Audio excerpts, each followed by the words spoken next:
Hi, welcome to my online class.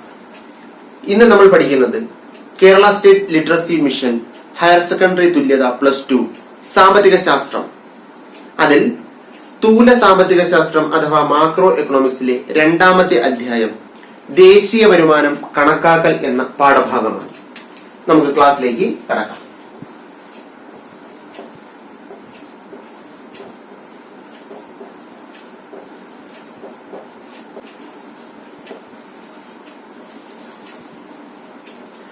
National income account.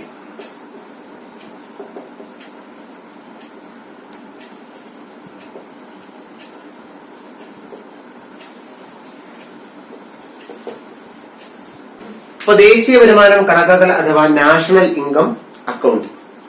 അപ്പൊ അതിനാദ്യം നമ്മൾ അറിയേണ്ടത് സ്ഥൂല സാമ്പത്തിക ശാസ്ത്രത്തിലെ ചില അടിസ്ഥാന ആശയങ്ങൾ എന്തൊക്കെയാണെന്ന് അറിയാം. ഇപ്പൊ ദേശീയ വരുമാനം എന്താണെന്ന് ചോദിച്ചാൽ നമ്മൾ എന്താ പറയുക? നമ്മൾ കേട്ടിട്ടുള്ള വാക്കാണല്ലേ ദേശീയ വരുമാനം, മൊത്ത ആഭ്യന്തര ഉൽപ്പന്നം, പ്രതിശീർഷ വരുമാനം, ജനസംഖ്യ. ഇതൊക്കെ നമ്മൾ കേട്ടിട്ടുള്ള പത്രങ്ങളിലൂടെയോ അല്ലെങ്കിൽ ഇതര മാധ്യമങ്ങളിലൂടെയും നമുക്ക് പരിചിതമായ വാക്കുകളാണ് ആണല്ലോ.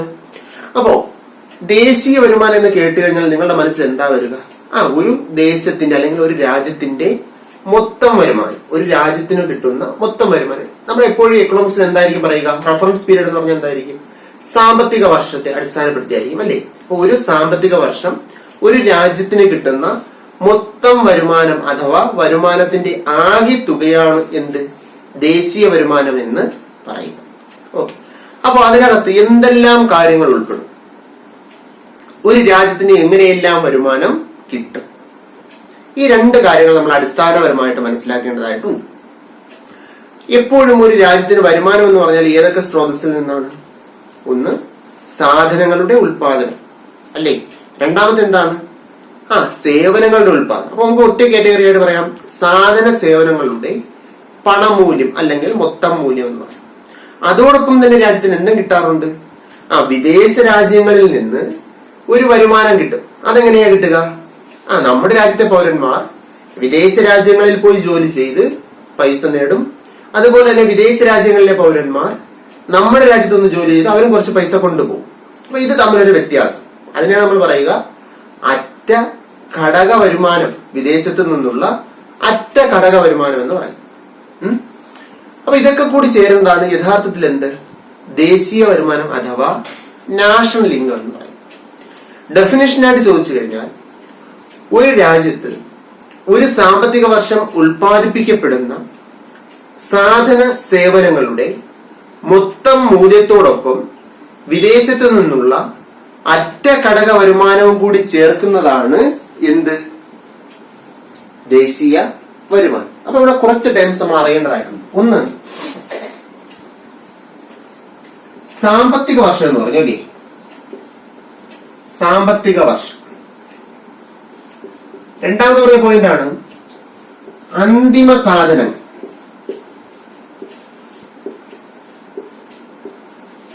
മൂന്നാമത് പറഞ്ഞ കാര്യമാണ് പണമൂല്യം.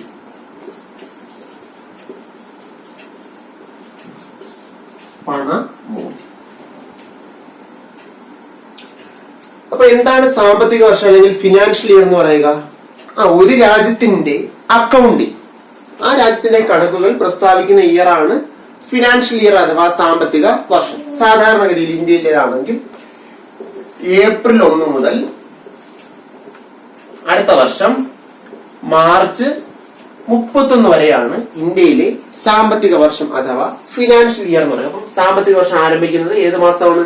ഏപ്രിൽ മാസം 1-ാം തീയതി മുതലാണ്. എന്താണ് അന്തിമ സാധനം? നമ്മൾ പറഞ്ഞു ദേശീയ വരുമാനം കണക്കാക്കുമ്പോൾ നമ്മൾ എന്തിന്റെ മൂല്യമേ എടുക്കൂ? അന്തിമ സാധന സേവനങ്ങളുടെ മൂല്യം. അപ്പൊ എന്താണ് അന്തിമ സാധനം? അന്തിമ സാധനം എന്ന് പറയുന്നത് കൊണ്ട് നമ്മൾ ഉദ്ദേശിക്കുന്നത് രണ്ട് കാര്യങ്ങൾക്ക് കഴിയണം, അല്ലെങ്കിൽ രണ്ടിലൊരു കാര്യത്തിന് കഴിയണം. ഒന്നുകിൽ ഒരു ഉപഭോക്താവിനെ സംബന്ധിച്ച് അയാൾക്ക് നേരിട്ട് ഉപയോഗിക്കാൻ കഴിയണം, അല്ലെങ്കിൽ ഒരു ഉൽപാദകനെ സംബന്ധിച്ച് ഒരു മൂലധനം ആയിട്ട് വർത്തിക്കണം. ഉദാഹരണത്തിന് നമ്മളെ വീട്ടിൽ ചോറ് വയ്ക്കാനായിട്ട് അരി വാങ്ങിക്കൊണ്ടുവരും. നമ്മളെ സംബന്ധിച്ച് അരി എന്താണ്? ഒരു അന്തിമ സാധനമാണ്. നമുക്ക് എന്ത് ചെയ്യാം? നേരിട്ട് ഉപയോഗിക്കാം. ശരിയല്ലേ? നമ്മുടെ വീട്ടിലേക്ക് നമ്മളൊരു ഫ്രിഡ്ജ് കൊണ്ടുവരും. എന്താണ്? ഒരു അന്തിമ സാധനമാണ്, നമുക്ക് നേരിട്ട് ഉപയോഗിക്കും. ഒരു ഉൽപാദകൻ ഒരു മെഷീൻ വാങ്ങുന്നു. ഉൽപാദകൻ എന്ത് വാങ്ങുന്നു? ഒരു മെഷീൻ വാങ്ങുന്നു. ഉൽപാദകനെ സംബന്ധിച്ച് ആ മെഷീൻ എന്താണ്? അന്തിമ സാധനമാണ്, അതിനെ അയാൾക്ക് ഉപയോഗിക്കാൻ കഴിയും. ഓക്കെ, അപ്പൊ അന്തിമ സാധനം എന്ന് പറഞ്ഞാൽ അതിന്റെ അർത്ഥം ഇത്രയേ ഉള്ളൂ: നേരിട്ട് ഉപയോഗിക്കുന്നതിനോ കൺസ്യൂം ചെയ്യുന്നതിനോ അല്ലെങ്കിൽ മൂലധന നിർമ്മിതിക്കോ വേണ്ടി ഉപയോഗിക്കാൻ കഴിയുന്ന സാധനങ്ങളാണ് എന്ത്? അന്തിമ സാധനം. അപ്പൊ നിർവചനത്തിൽ തന്നെ വന്നു, അന്തിമ സാധനം നമുക്ക് എത്രയായിട്ട് തിരിക്കാം? രണ്ടായിട്ട് തിരിക്കാം. ഏതൊക്കെയാ? ഉപഭോഗ വസ്തുക്കൾ,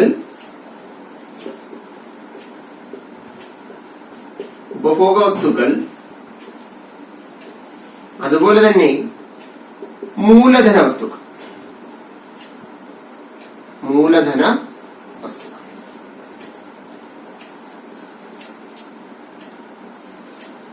അന്തിമ സാധനം വെച്ചാൽ എന്താണ് അർത്ഥം? ഇംഗ്ലീഷ് ഫൈനൽ ഗുഡ് ആണ്. Final goods. അതിനെ രണ്ടായിട്ട് തിരിച്ചു. ഉപഭോഗ വസ്തുക്കൾ ഇംഗ്ലീഷ് എന്താണ്? Consumer goods. മൂലധന വസ്തുക്കളുടെ ഇംഗ്ലീഷ് എന്താണ്? Capital goods. ഓക്കെ, അപ്പൊ എന്താ ഉപഭോഗ വസ്തുക്കൾ എന്ന് വെച്ചാൽ? നമുക്ക് നേരിട്ട് ഉപയോഗിക്കാൻ കഴിയുന്ന, ഉപഭോഗത്തിന് വേണ്ടി വിനിയോഗിക്കാൻ കഴിയുന്ന വസ്തുക്കളാണ് എന്ത്? ഉപഭോഗ വസ്തുക്കൾ അഥവാ കൺസ്യൂമർ ഗുഡ്സ് എന്ന് പറയുന്നത്. അതേസമയം മൂലധന വസ്തുക്കൾ എന്ന് പറഞ്ഞാൽ എന്താണ്? വീണ്ടും ഉൽപാദന പ്രക്രിയയിൽ ആസ്തി ക്രിയേറ്റ് ചെയ്യുന്ന, ആസ്തി രൂപപ്പെടുത്തുന്ന വസ്തുക്കൾ, അതാണെന്ത്? മൂലധന വസ്തുക്കൾ. ഉദാഹരണത്തിന് കെട്ടിടങ്ങൾ, യന്ത്രങ്ങൾ, ഇതെല്ലാം ഏതിന് ഉദാഹരണമാണ്? മൂലധന വസ്തുക്കൾക്ക് ഉദാഹരണമാണ്. അപ്പൊ ഇത് രണ്ടും കൂടെ ചേരുന്നതാണ് എന്ത്? അന്തിമ സാധനങ്ങൾ എന്ന് പറയും. അഥവാ നമുക്ക് നേരിട്ട് ഉപയോഗിക്കാൻ കഴിയുന്ന വസ്തുക്കളാണ് അന്തിമ സാധനം. ഇനി മൂന്നാമതൊരു ഐറ്റം നമ്മൾ അറിഞ്ഞിരിക്കേണ്ടതാണ് മധ്യമ സാധനം. മധ്യമ സാധനം അല്ലെങ്കിൽ ഇംഗ്ലീഷിൽ പറയും ഇന്റർമീഡിയറ്റ് ഗുഡ്സ് എന്ന് പറയും.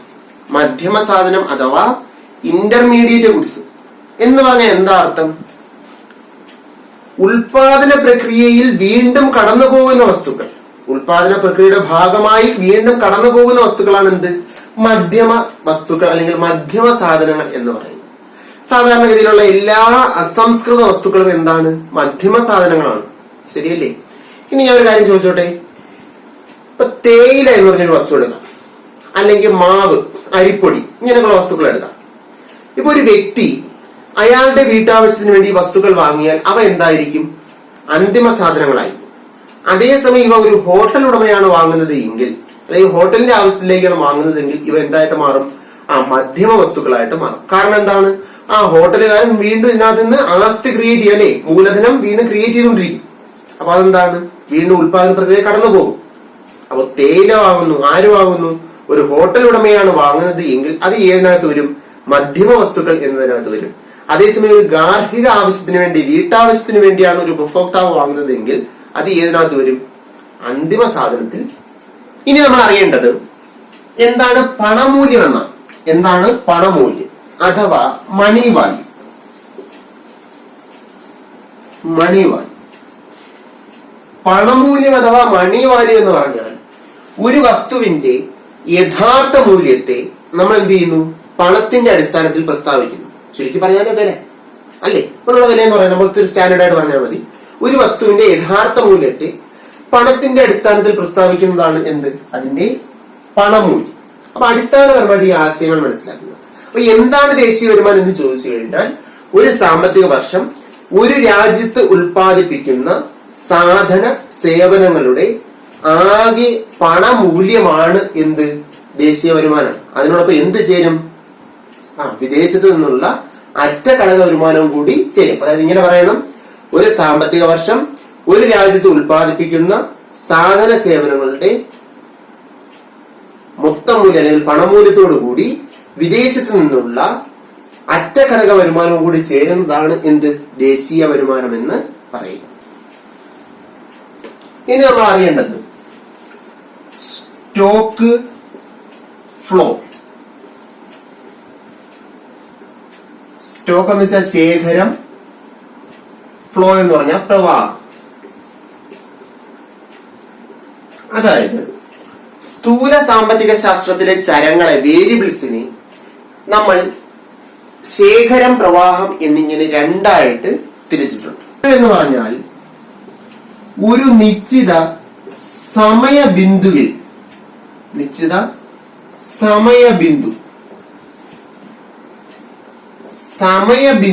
നമുക്ക് അളന്ന് തിട്ടപ്പെടുത്താൻ കഴിയുന്നതാണ് എന്ത്? സ്റ്റോക്ക് എന്ന് പറയും. ഒരു നിശ്ചിത സമയബിന്ദുവിൽ നമുക്ക് അളന്ന് തിട്ടപ്പെടുത്താൻ കഴിയുന്നതാണ് സ്റ്റോക്ക്. ഇംഗ്ലീഷിലാണെങ്കിൽ ഇതിന് ഒരു point of time, measure at A point of time. ഉദാഹരണത്തിന് ഇന്ന് എത്രയാ ഡേറ്റ്? 27 അല്ലേ? 27-ാം തീയതി മിസ്റ്റർ എക്സിന്റെ അക്കൗണ്ടിലെ തുക.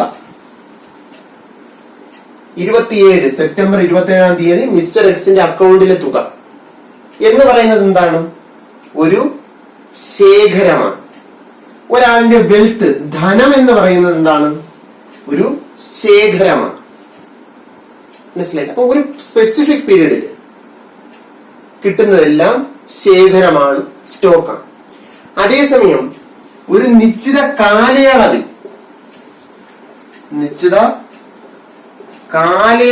ആണെന്ന് തിട്ടപ്പെടുത്തുന്നതാണ് എന്ത്? പ്രവാഹം അഥവാ ഫ്ലോ എന്ന് പറയും. ഒരു നിശ്ചിത കാലയളവിൽ അളന്ന് തിട്ടപ്പെടുത്തുന്നതാണ് പ്രവാഹം അഥവാ ഫ്ലോ. ഓക്കെ, അതൊരു പീരീഡ് ഓഫ് ടൈം. ഇതാണ് എന്ത്? ഫ്ലോ എന്ന് പറയും. അപ്പൊ അതിനകത്ത് വരുന്ന കാര്യം എന്തായിരിക്കും? ഇപ്പൊ ദേശീയ വരുമാനം എന്ന് പറയുന്നത് എന്താണ്? ഒരു ഫ്ലോ ആണ്. കാരണം ഒരു സാമ്പത്തിക വർഷമാണ് നമ്മളവിടെ നോക്കുക, അല്ല ഒരു പോയിന്റ് ഓഫ് ടൈം അല്ല, പകരം ഒരു പീരീഡ് ഓഫ് ടൈമാണ്. പണപ്രധാനം, മണി സപ്ലൈ എന്ന് പറയുന്നത് എന്തിന് ഉദാഹരണമാണ്? ശേഖരമാണ്, സ്റ്റോക്കാണ്. ഒരു റിസർവോയർ, വെള്ളം, ഒരു ടാങ്കിലെ വെള്ളം, അതെല്ലാം എന്താണ്? റിസർവോയർ എന്ന് അറിയാലോ, അണക്കെട്ട്, അതിന്റെയൊക്കെ വെള്ളം എന്താണ്? സ്റ്റോക്കാണ്. അതേസമയം ഒരു പുഴയിലെ വെള്ളമാണെങ്കിൽ എന്താണ്? ഫ്ലോയാണ്. ഒരു ടാപ്പിലൂടെ ഒഴുകുന്ന വെള്ളം ഫ്ലോയാണ്, സ്റ്റോക്ക് അല്ല. ടെക്സ്റ്റിൽ ചെറിയ മിസ്റ്റേക്ക് ആണത്. ടാപ്പിലൂടെ ഒഴുകിയിരുന്ന വെള്ളം അത് ഫ്ലോയാണ്. ദെൻ മൂലധന രൂപീകരണം, ക്യാപിറ്റൽ ഫോർമേഷൻ, സമയമെടുക്കല്, ഒരു നിശ്ചിത കാലാവധി വേണം. അതെന്താണ്? അതുകൊണ്ട് അത് ഫ്ലോയാണ്. വരുമാനം, ഇൻകം എന്ന് പറയുന്നത് എന്താണ്? ഫ്ലോയാണ്. അതേസമയം വെൽത്ത്, ധനം എന്ന് പറയുന്നത് സ്റ്റോക്കാണ്. ഇൻകം ഒരു മാസത്തേതാണ് നമുക്ക് കിട്ടുന്നത്, അപ്പൊ ഒരു പീരീഡാണ്. മാസം എന്ന് പറയുന്ന പീരീഡാണ്. സ്റ്റോക്ക് എന്ന് പറയുന്ന പോയിന്റ്. ഇന്ന് നിനക്ക് എത്ര ആസ്തിയുണ്ട്, ഇന്ന് നിനക്ക് എത്ര സെന്റ് പെരേഡുണ്ട്, എത്ര വണ്ടിയുണ്ട്, ഇന്ന് എന്നല്ലെങ്കിൽ ഈ സമയം എന്നൊക്കെ പറയുന്നതാണ് ഒരു പോയിന്റ് ഓഫ് ടൈം. നിശ്ചിത സമയമാണ് എന്ത്? സ്റ്റോക്ക്. ഒരു കാലയളവാണ് എന്ത്? ഫ്ലോ. ഓർമ്മിക്കുക, കാലയളവ്, ഫ്ലോ അല്ലെങ്കിൽ പ്രവാഹം. ഇത്രയും കാര്യം മനസ്സിലായി കാണും എന്ന് കരുതുന്നു. ഇനി നമ്മൾ പഠിക്കേണ്ടത് ചില സ്ഥൂല സാമ്പത്തിക സർവസമങ്ങളാണ്.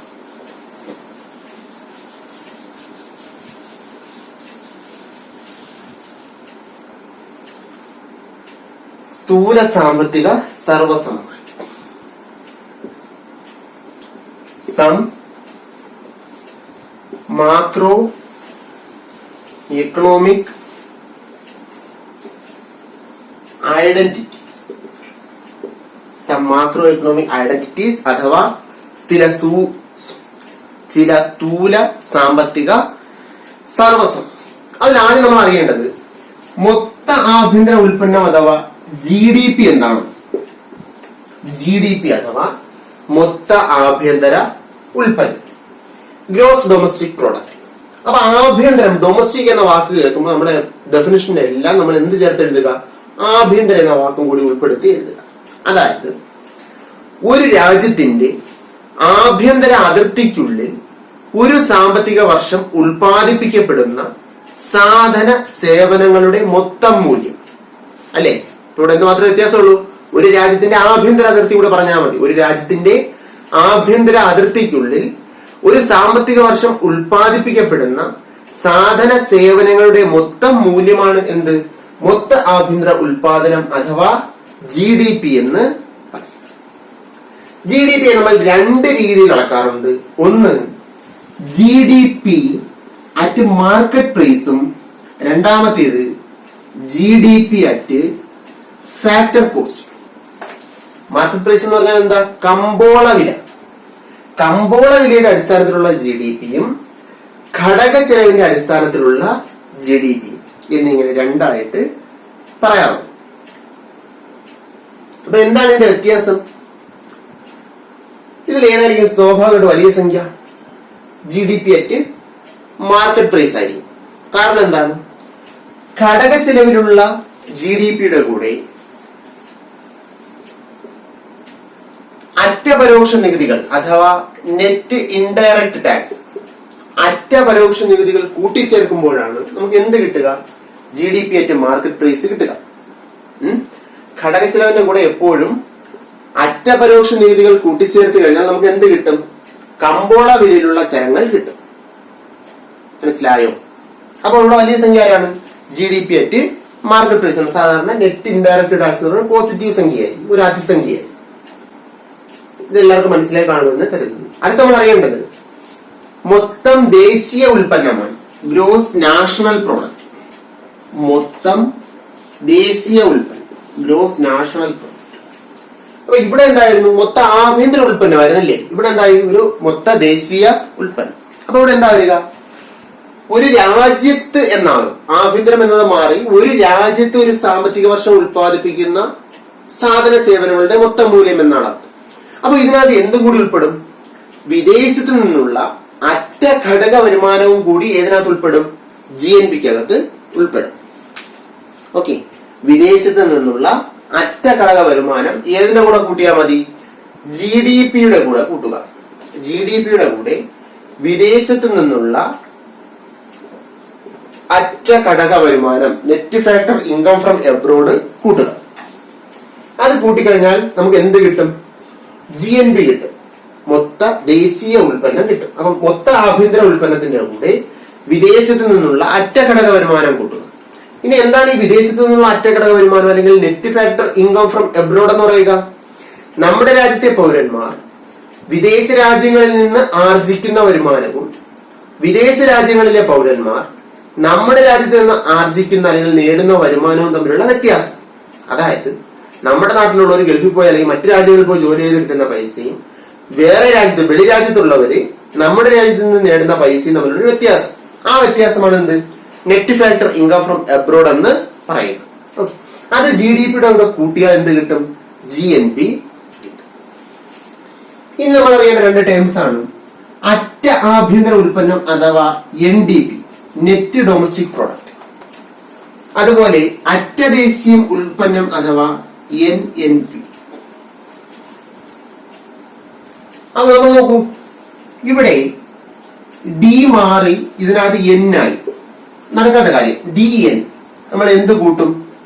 ഡിയുടെ കൂടെ net factor income from abroad കൂട്ടിയാൽ നമുക്ക് GNP കിട്ടും. GDPയുടെ കൂടെ net factor income from abroad കൂട്ടിയാൽ GNP കിട്ടും. ഇനി ഇവിടെ വരുന്നത്, ഇവിടെ സെയിം സാധനമാണ് അല്ലേ? ഡൊമസ്റ്റിക് ഉൽപ്പന്നം, ഇത് അറ്റ ആഭ്യന്തര ഉൽപ്പന്നം. അപ്പൊ ഇങ്ങനെ വരുന്ന സിറ്റുവേഷനിൽ നമ്മൾ ചെയ്യേണ്ടത്, എപ്പോഴും ഒരു വസ്തു അറ്റ് പോവുക, ഒരു വസ്തു അറ്റ് പോകുന്നപ്പോഴാണ് തേയുമ്പോഴാണ് അറ്റ് പോകുന്നത് അല്ലേ? അപ്പൊ മൊത്തത്തിൽ നിന്ന് അറ്റത് കാണാനായിട്ട് എന്ത് കുറച്ചാൽ മതി? തേയ്മാന ചെലവ് കുറച്ചാൽ മതി. എന്ത് കുറച്ചാൽ മതി? തേയ്മാനം കുറച്ചാൽ മതി. അഥവാ ഇംഗ്ലീഷിൽ പറയും ഡിപ്രീസിയേഷൻ. ഡിപ്രീസിയേഷൻ കുറയ്ക്കും. അതായത് NDP എന്ന് പറഞ്ഞു കഴിഞ്ഞാൽ ഗ്രോസ് ഡൊമസ്റ്റിക് പ്രോഡക്റ്റ്, മൊത്ത ആഭ്യന്തര ഉൽപ്പന്നത്തിൽ നിന്നും ഡിപ്രീസിയേഷൻ, തേയ്മാനം കുറയ്ക്കുന്നതാണ് എന്ത്? NDP, അറ്റ ദേശീയ ഉൽപ്പന്നം, നെറ്റ് ഡൊമസ്റ്റിക് പ്രോഡക്റ്റ്. അങ്ങനെയാണെങ്കിൽ NNP എന്തായിരിക്കും? GNPയിൽ നിന്ന് എന്ത് കുറയ്ക്കുന്നതായിരിക്കും? ഡിപ്രീസിയേഷൻ, തേയ്മാനം കുറയ്ക്കുന്നതായിരിക്കും. മനസ്സിലായ? അപ്പൊ മൊത്തമുള്ള സാധനത്തിൽ നിന്ന് തേയ്മാനം കുറച്ചു കഴിഞ്ഞാൽ നമുക്ക് അറ്റ സാധനങ്ങൾ കിട്ടും. ഇപ്പൊ ഞാൻ നേരത്തെ പറഞ്ഞു, ഈ പറഞ്ഞ കാര്യങ്ങളെല്ലാം നമുക്ക് എന്ത് ചെയ്യാം? മാർക്കറ്റ് പ്രൈസിലും കാണാം, ഫാക്ടർ കോസ്റ്റ് ഘടക ചെലവിലും കാണാം, കമ്പോള വിലയിലും കാണാം, ഘടക ചെലവിലും കാണാം. അങ്ങനെയാണെങ്കിൽ നമ്മൾ ഈ കണ്ട NDP രണ്ട് രീതിയിൽ വരും. NDP MB യും NDP FC യും വരും. അതുപോലെ NNP MP വരും, NNP FC വരും. പരീക്ഷയുടെ 1 മാർക്കിന്റെ ചോദ്യം. ഇവയിൽ ഏതാണ് യഥാർത്ഥത്തിൽ ദേശീയ വരുമാനം എന്നതുകൊണ്ട് ഉദ്ദേശിക്കുന്നത്? ഏതാണ്? ഘടക ചെലവിലുള്ള അറ്റ ദേശീയ ഉൽപ്പന്നം NNP FC ആണ് യഥാർത്ഥ ദേശീയ വരുമാനം. മാറിപ്പോയി. അപ്പൊ യഥാർത്ഥ ദേശീയ വരുമാനം അല്ലെങ്കിൽ എക്സാക്ട് നാഷണൽ ഇൻകം എന്ന് പറയുന്നത് ഏതാണ്? Net national product at factor cost ആണ്. ഘടക ചെലവിലുള്ള അറ്റ ദേശീയ ഉൽപ്പന്നമാണ് ഒരു രാജ്യത്തിന്റെ യഥാർത്ഥ ദേശീയ വരുമാനം എന്ന് പറയും. ഇത്രയും കാര്യങ്ങൾ മനസ്സിലായി കാണുമെന്ന് കരുതുന്നു. നമുക്ക് ചില പരീക്ഷയ്ക്ക് ക്വസ്റ്റ്യൻ ഒക്കെ ചെയ്യാനായിട്ട് ചോദിക്കാം. ഇനി ഒരു കാര്യം കൂടി ഇതിനകത്ത് പഠിക്കേണ്ടത് എന്താണ് പ്രതിശീർഷ വരുമാനം എന്നാണ്, അഥവാ ആളോഹരി വരുമാനം എന്ന് പറയും. പ്രതിശീർഷ വരുമാനം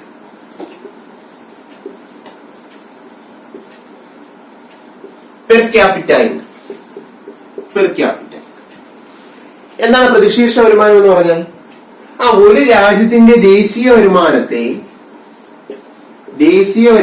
എന്ത് ചെയ്യുക? ആ രാജ്യത്തിലെ ജനസംഖ്യ കൊണ്ട് ഹരിച്ചാൽ കിട്ടുന്നതാണ് പ്രതിശീർഷ വരുമാനം. അപ്പൊ ദേശീയ വരുമാനം ഡിവൈഡഡ് ബൈ ജനസംഖ്യയാണ് എന്ത്? പ്രതിശീർഷ വരുമാനം. ഒരു രാജ്യത്തിന്റെ ദേശീയ വരുമാനത്തെ ആ രാജ്യത്തിന്റെ ജനസംഖ്യ കൊണ്ട് ഹരിക്കുമ്പോൾ കിട്ടുന്നതാണ് രാജ്യത്തിന്റെ എന്ത്? പ്രതിശീർഷ വരുമാനം അല്ലെങ്കിൽ പെർ ക്യാപിറ്റ ഇൻകം എന്ന് പറയുന്നത്.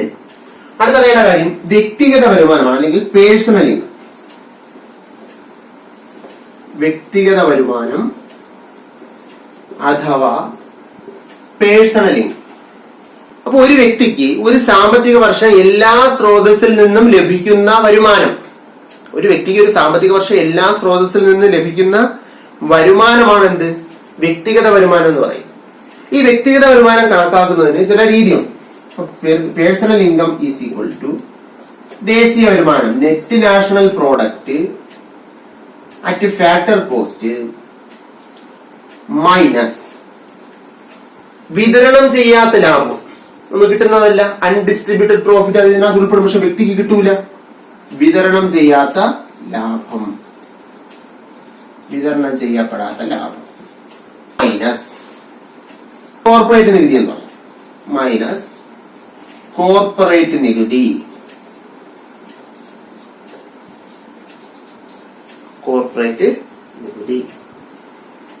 സ്വാഭാവികമായിട്ട് നമ്മൾ എന്ത് ചെയ്യേണ്ടി വരും? നമുക്ക് ലോണോ മറ്റു ബാധ്യതകളോ വേണം. അവിടെ നമ്മൾ എന്ത് കൊടുക്കണം? പലിശ കൊടുക്കണം, അല്ലേ? അപ്പം ഗാർഹിക മേഖലയും മറ്റും നൽകുന്ന പലിശ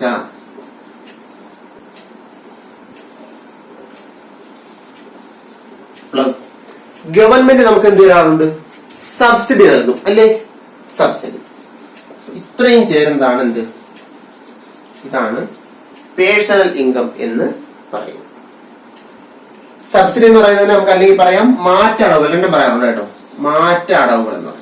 പെൻഷനായിട്ടോ അങ്ങനെ പറയുന്നത് എല്ലാം കൂടെ സബ്സിഡിയേക്കാൾ വലിയൊരു ടേമാണ് മാറ്റടവുകൾ. സബ്സിഡി അതിനകത്ത് ഉൾപ്പെടും. ട്രാൻസ്ഫർ പേയ്മെന്റ്സ് എന്ന് പറയും. പെൻഷൻ ബാക്കിയുള്ളതെല്ലാം അതിനകത്ത് വരും, മാറ്റടവുകൾക്കകത്ത് വരും. കുട്ടികൾക്ക് കിട്ടുന്ന സ്കോളർഷിപ്പ് അതൊക്കെ മാറ്റടവുകളാണ്. അപ്പൊ പേഴ്സണൽ ഇൻകം എന്ന് പറഞ്ഞാൽ ഇതൊന്ന് ഓർമ്മിക്കുക എന്ന പരീക്ഷയ്ക്ക് ചോദിക്കുന്നതാണ്. Net national product two factor cost, ഘടക ചെലവിലുള്ള അറ്റദേശീയ ഉൽപ്പന്നം അഥവാ ഇതാണ് ദേശീയ വരുമാനം. അതിൽ നിന്ന് എന്തൊക്കെ കാര്യങ്ങൾ കുറയ്ക്കുക? 3 കാര്യം കുറച്ചാൽ ഏതൊക്കെ കുറയ്ക്കുക? ഒന്ന് വിതരണം ചെയ്യപ്പെടാത്ത ലാഭം അൺഡിസ്ട്രിബ്യൂട്ടഡ് പ്രോഫിറ്റ് കുറയ്ക്കുക. രണ്ടാമത് കോർപ്പറേറ്റ് ടാക്സ് കോർപ്പറേറ്റ് നികുതി കുറയ്ക്കുക. ദെൻ ഗാർഹിക മേഖലയ്ക്ക് മറ്റും നൽകുന്ന പലിശ അറ്റ പലിശ കുറയ്ക്കുക. അറ്റ പലിശ എന്ന് പറഞ്ഞാൽ എന്താണ്? പലിശ മൈനസ് സബ്സിഡി, അതാണ് അറ്റ പലിശ. നൽകുന്ന പലിശ സിമ്പിൾ ആയിട്ട് അറ്റ പലിശ തന്നെ ആയിക്കോട്ടെ, പിന്നെ ഒരു കൺഫ്യൂഷൻ ആവും. അറ്റ പലിശ. ഓക്കെ, ഇത്രയും കുറയ്ക്കുക. കിട്ടുന്ന ഉത്തരത്തോടുകൂടി എന്ത് കൂട്ടുക? മാറ്റ അടവുകൾ കൂട്ടിക്കഴിഞ്ഞാൽ നമുക്ക് എന്ത് കിട്ടും? പേഴ്സണൽ ഇൻകം അഥവാ വ്യക്തിഗത വരുമാനം കിട്ടും. ഇനി കൺഫ്യൂഷൻ ഉണ്ടാകുന്ന കാര്യമാണ്, വ്യക്തിഗത വരുമാനവുമുണ്ട്, വ്യക്തിഗത വിനിമയ അല്ലെങ്കിൽ വിനിയോഗ വരുമാനം, വിനിമയ യോഗ്യ വരുമാനം അല്ലെങ്കിൽ വിനിയോഗ വരുമാനം എന്ന് പറയും. വ്യക്തിഗത വിനിയോഗ വരുമാനം, വ്യക്തിഗത വിനിയോഗ വരുമാനം. Personal disposable income. Personal disposable income. അപ്പൊ പേഴ്സണൽ ഡിസ്പോസിബിൾ ഇൻകം എന്ന് പറയുന്നത് വ്യക്തിഗത വരുമാനത്തിൽ നിന്നും വ്യക്തിഗത നികുതിയും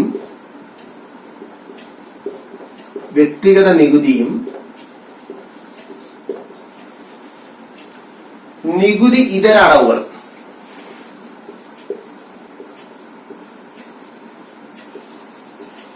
ഇത് രണ്ടും കൂടെ കുറച്ച് കഴിഞ്ഞാൽ കിട്ടുന്നതാണ് എന്ത്? പേഴ്സണൽ ഡിസ്പോസിബിൾ ഇൻകം, PDI എന്ന് പറയുന്നത്.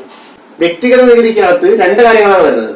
ഒന്ന്, ഇൻകത്തിന് മുകളിൽ ചുമത്തപ്പെടുന്ന നികുതി. രണ്ട്, അയാളുടെ ഓണർഷിപ്പിലുള്ള അസറ്റിന് മുകളിൽ ചുമത്തപ്പെടുന്ന നികുതി. ഈ അസറ്റ് എന്താണ്?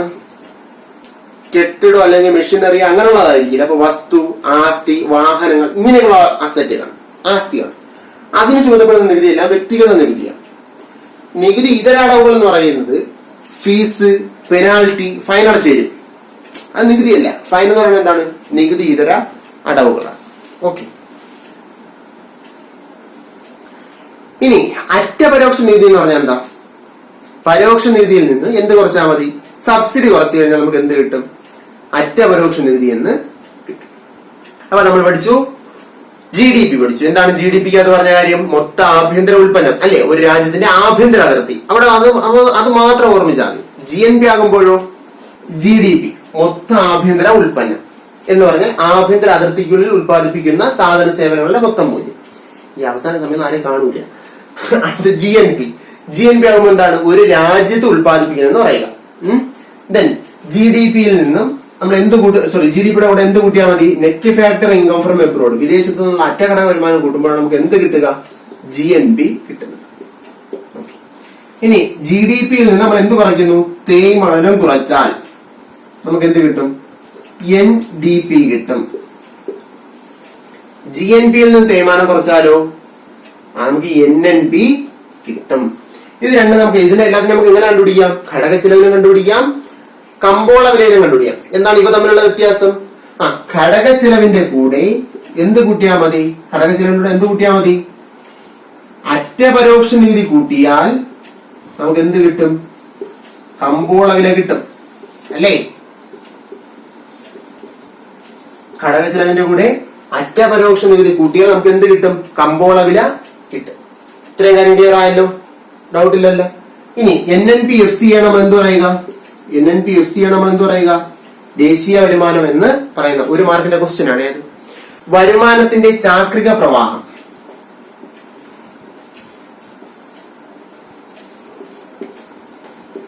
വരുമാനത്തിന്റെ ചാക്രിക പ്രവാഹം അഥവാ സർക്കുലർ ഫ്ലോ ഓഫ് ഇൻകം. നമുക്ക് വരുമാനത്തിന്റെ ചാക്രിക പ്രവാഹം പഠിക്കുന്ന സമയത്ത് രണ്ട് മേഖലകളാണ് നമുക്ക് പഠിക്കേണ്ടതായിട്ടുള്ളത്.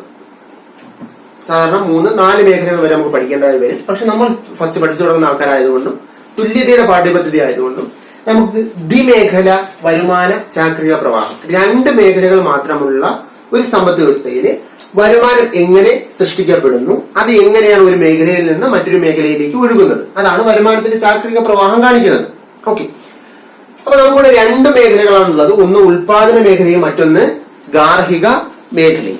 ഉൽപാദന മേഖലയും മറ്റൊന്ന് എന്താണ്? ഗാർഹിക മേഖല. ഉൽപാദന മേഖല എന്ന് വെച്ച് കഴിഞ്ഞാൽ ഫേംസ് എന്ന് പറയും.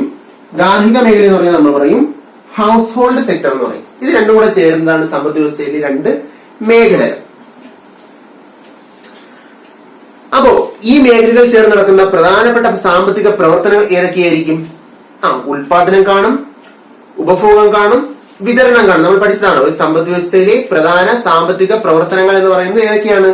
ഉൽപാദനം, ദെൻ ഉപഭോഗം, വിതരണം. ഇത് 3മാണ്. ഈ ദ്വിമേഖലാ സമ്പദ് വ്യവസ്ഥയിലും ഈ പ്രവർത്തനങ്ങൾ തന്നെയാണ് ഉണ്ടാകുന്നത്.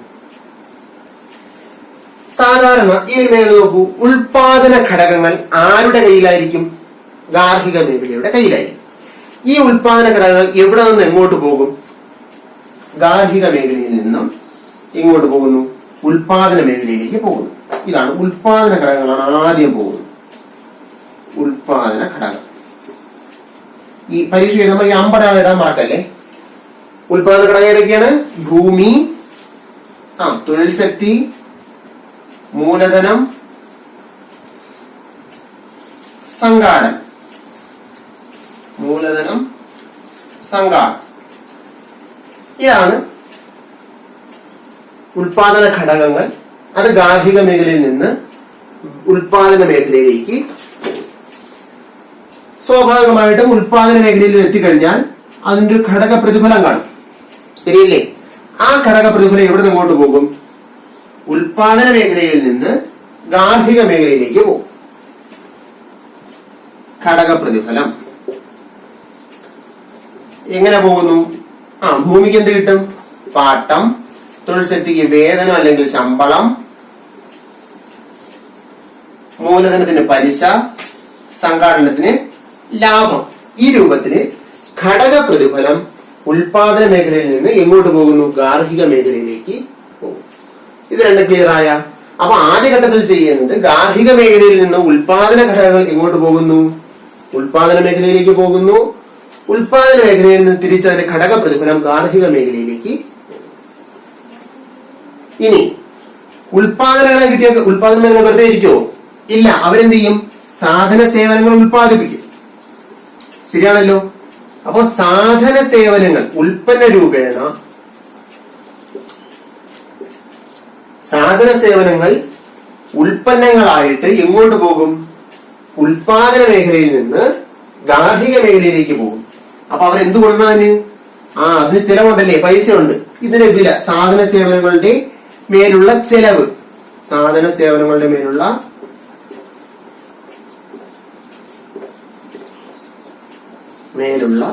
ചെലവ്, അതെവിടെ നിന്ന് എങ്ങോട്ട് പോകും? ഗാർഹിക മേഖലയിൽ നിന്ന് ഉൽപാദന മേഖലയിലേക്ക് പോകും. അപ്പൊ ഇതാണ് ഒരു ദ്വിമേഖലാ സമ്പദ് വ്യവസ്ഥയിലെ വരുമാനത്തിന്റെ ചാക്രിക പ്രവാഹം എന്ന് പറയും. അപ്പൊ ഇത് നോക്കൂ, ഇതിനകത്ത് രണ്ട് രീതിയിലാണ് പ്രവാഹമുള്ളത്. ഒന്നെന്താ? പണത്തിന്റെ അടിസ്ഥാനത്തിലുള്ള പ്രവാഹം. ഏതൊക്കെയാണ് ഇവിടെ പണത്തിന്റെ അടിസ്ഥാനത്തിലുള്ള പ്രവാഹം? ഈ 1ഉം 2. സാധന സേവനങ്ങളുടെ മേലുള്ള ചെലവും ഘടക പ്രതിഫലവും ഏതിന്റെ അടിസ്ഥാനത്തിലായിരിക്കും? പണത്തിന്റെ അടിസ്ഥാനത്തിലായിരിക്കും. അതുകൊണ്ട് ഈ രണ്ട് പ്രവാഹങ്ങളെയും നമ്മൾ മണി ഫ്ലോ അല്ലെങ്കിൽ പണപ്രവാഹം എന്ന് പറയും. പണപ്രവാഹം. അപ്പൊ എന്താ മനസ്സിലാക്കേണ്ടത്? മണി ഫ്ലോ അല്ലെങ്കിൽ പണപ്രവാഹം എന്ന് പറഞ്ഞു കഴിഞ്ഞാൽ ഉൽപാദന മേഖലയിൽ നിന്നും ഘടക പ്രതിഫല രൂപേണ പാട്ടം, വേതനം, പലിശ, ലാഭം ഇതെല്ലാം എങ്ങോട്ട് പോകുന്നു? ഗാർഹിക മേഖലയിലേക്ക് പോകുന്നതും ഗാർഹിക മേഖലയിൽ നിന്നും സാധന സേവനങ്ങൾക്കുള്ള ചെലവ് ഉൽപാദന മേഖലയിലേക്ക് പോകുന്നതും എന്താണ്? പണപ്രവാഹമാണ്. ഇത് പട്ടികപ്പെടുത്തേണ്ട കാര്യമാണ്. അടുത്ത റിയൽ ഫ്ലോ എന്ന് പറയും, അല്ലെങ്കിൽ യഥാർത്ഥ പ്രവാഹം. റിയൽ ഫ്ലോ അല്ലെങ്കിൽ യഥാർത്ഥ പ്രവാഹം. എന്താ യഥാർത്ഥ പ്രവാഹം എന്ന് പറഞ്ഞു കഴിഞ്ഞാൽ? സാധന സേവനങ്ങളുടെ പ്രവാഹമാണ് എന്ത്? യഥാർത്ഥ പ്രവാഹം. സാധന സേവനങ്ങളുടെ പ്രവാഹമാണ് യഥാർത്ഥ പ്രവാഹം. അപ്പൊ ഇവിടെ എങ്ങനെ പോകുന്നു? ഒന്ന് ഉൽപാദന ഘടകങ്ങൾ പോകുന്നു അല്ലേ? ഗാർഹിക മേഖലയിൽ നിന്ന് ഉൽപാദന ഘടകങ്ങൾ ഉൽപാദന മേഖലയിലേക്ക് പോകുന്നത് ഭൂമി, തൊഴിൽ ശക്തി, മൂലധനം, സംഘാടനം ഇവ ഉൽപാദന മേഖലയിലേക്ക് പോകുന്നത് എന്താണ്? റിയൽ ഫ്ലോ ആണ്. അതുപോലെ തന്നെ ഇവ ഉൽപാദന മേഖലയിൽ അന്തിമ സാധനങ്ങളാക്കി മാറ്റിയതിനു ശേഷം ആ സാധന സേവനങ്ങൾ ഗാർഹിക മേഖലയിലേക്ക് പോകുന്നത് റിയൽ ഫ്ലോ ആണ്. അപ്പൊ ഈ 3, 4 എന്ന് നമ്പർ ഇട്ടിരിക്കുന്ന ടെക്സ്റ്റിലെ നമ്പർ ഇതുമായിട്ട് വ്യത്യാസം കാണും. അപ്പൊ ശ്രദ്ധിക്കുക. 3, 4 എന്ന് നമ്പർ ഇട്ടിരിക്കുന്നത് ഇവിടെ റിയൽ ഫ്ലോയും 1, 2 എന്ന് നമ്പർ ഇട്ടിരിക്കുന്നത് ഇവിടെ എന്താണ്? മണി ഫ്ലോയുമാണ്, പണപ്രവാഹവും ആണ്. ഇത്രയും കാര്യം മനസ്സിലായ? അപ്പൊ ഇന്നത്തെ ക്ലാസ് ഇത്രയും മതി. എല്ലാവർക്കും ക്ലാസ് മനസ്സിലായി കാണുമെന്ന് കരുതുന്നു. ബാക്കി കാര്യങ്ങൾ നമുക്ക് അടുത്ത ക്ലാസ്സിൽ പഠിക്കാം.